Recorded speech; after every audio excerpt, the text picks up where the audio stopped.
খোদ রাজধানীতে বসবাস করেও অজপাড়াগাঁয়ের জীবনযাপন করছেন উত্তর জুরাইনের পাইপ রাস্তার কয়েক লাখ বাসিন্দা। মেহেদীবাগ থেকে মুন্সিবাড়ি পর্যন্ত চলাচলের প্রধান সড়কটি কয়েক বছর ধরেই পানিবন্দী হয়ে আছে। এতে করে ভোগান্তির যেন শেষ নেই এলাকাবাসীর।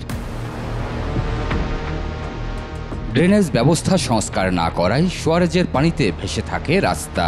সেই ময়লা পানির ভেতর দিয়েই চলছে বিভিন্ন যানবাহন। নোংরা পানি ভেঙেই চলাচল করতে হচ্ছে এলাকার লোকজনকেও। এলাকাটা কি অবস্থা, আমরা এই জায়গায় চলাচল করতে অনেক অসুবিধা হয়। আমাদের পায়ে দেখেন ঘাও হয়ে গেছে। আজকে বৃষ্টি পড়ে নাই, তবুও এতটা বেশি পানি যে স্কুলে যাতায়াতে অনেক কষ্ট হয়। এই পানি জমার কারণে বিভিন্ন ধরনের রোগে আমরা আক্রান্ত হই। এলাকাবাসীর অভিযোগ, কয়েক বছর ধরেই রাস্তাটি এমন দুর্দশায় নিমজ্জিত। দুই ওয়ার্ডের সীমান্তবর্তী এলাকা হওয়ায় রাজনৈতিক টানাপোড়েনে সাবেক কমিশনাররা কাজ করেননি। অন্তর্বর্তী সরকারের সময়েও কেউ নজর দিচ্ছে না। বিগত সরকার আমলে কোনো উন্নয়নের কাজের ছোঁয়াটাও এখানে লাগে নাই। বর্তমান যে অবস্থা, প্রেক্ষাপট, বর্তমানেও আমাদের এই এলাকাটা একদম অবহেলিত অবস্থায় আছে। আমাদের এই সাইডটা বর্ডার, এই দুই কমিশনার মনে করেন টাকা খাওয়ার জন্য এই রাস্তাটার উন্নয়ন করা হয় নাই। এলাকাবাসী জানান, ময়লা পানি পেরিয়ে মসজিদে নামাজ আদায় করতে পারেন না তারা। এমনকি কেউ মারা গেলে এলাকায় জানাজা পড়ানোরও সুযোগ হয় না। সকালবেলা বাচ্চা নিয়ে মাদ্রাসায় যেতে পারি না। 3টা মসজিদের মুসল্লিরা মনে করেন গুয়ের পানি, সব গুয়ের পানি, একটু ভালো পারি না। লাগলে পুরো শরীর না পাক, মসজিদে গিয়ে আবার গোসল করতে হইব। আমরা নামাজ পড়তে পারি না। 3-4টা মসজিদ, একটা লোক মারা গেলে লাশ মনে করেন গোসল করাইতে পারে না, জানাজা দিতে পারে না। আমাদের এই একটি দাবি, রাস্তাটা সুন্দর হলে মুসল্লিরা মসজিদে গিয়া আল্লাহর কাছে কান্দা করতে পারে। পানি বেষ্টিত রাস্তা পার হয়ে স্কুল কলেজে যেতে চরম বিপাকে পড়তে হচ্ছে শিক্ষার্থীদের। এতে করে ব্যাহত হচ্ছে তাদের লেখাপড়া। রাস্তায় পানি জমে থাকে, আমরা স্কুলে যেতে পারি না, সেই জন্য কষ্ট হয়।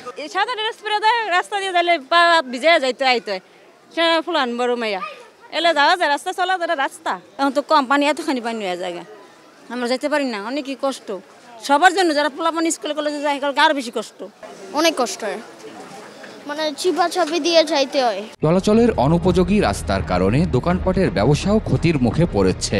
এলাকা ছেড়ে চলে যাচ্ছেন ভাড়াটিয়ারাও। এই যে গাড়ি দেখছেন উল্টে পড়ে জায়গা, এদিকে জায়গা ওদিকে জায়গা, এখন খুবই সমস্যা আছে। খালি ঠিক করবো, কবে যে ঠিক করবো আমরা বলতে পারি না।